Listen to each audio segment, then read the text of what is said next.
Добър вечер на всички, уважаема госпожо президент, господин министър, госпожо Лечева, скъпи шампиони и спортисти.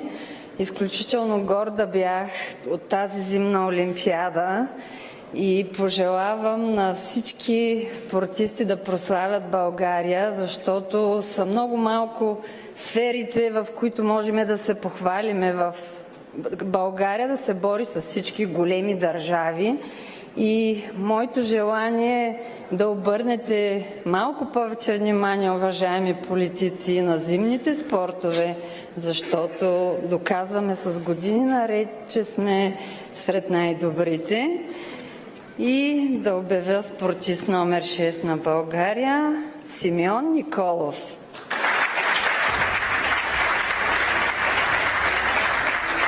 Разпределителят феномен в света на волейбола играе важни мачове през няколко дни с Локомотив Новосибирск и няма възможност да пътува извън Русия, но вече знаем, че родителите му са тук, а наградата му ще вземе лично неговият брат Филип.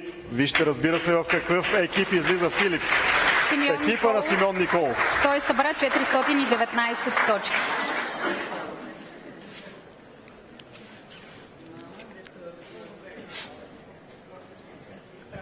Разбира се. Здравейте!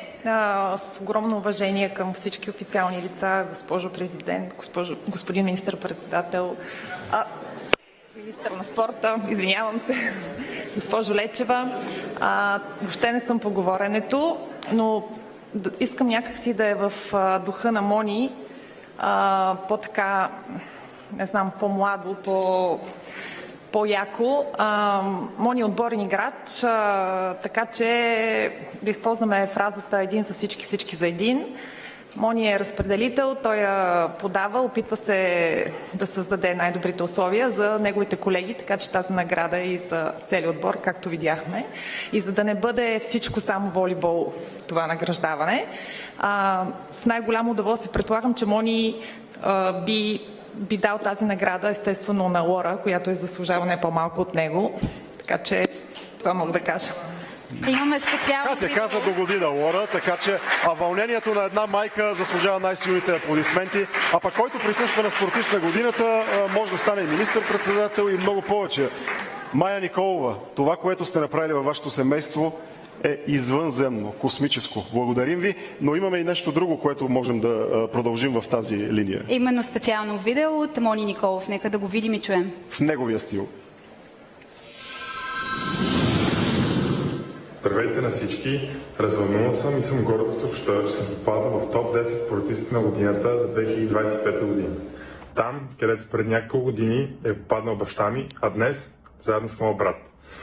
Благодаря на националния отбор за това, че се борехме заедно, за това, че се трудеха колкото и нас. Този успех, колкото е личен, толкова е отборен. 2025 година беше една незабравима година. Започнахме трудно, но успяхме да се съберем и да завършим успешно. Всичките точки, матчове, геймове ще се забравят. Но нещо, което сигурно няма да се забрави, бе посрещането на Александър Невски. Усетихме любовта на цяла България, нещо, което завинаги ще се помни, нещо, което ще ни даде мотивация и сила за бъдеще и да се борим за всяка топка и за всеки матч. Благодаря още веднъж. Поздравявам останалите спортисти. Бъдете здрави и продължайте да прославяте България. Благодаря.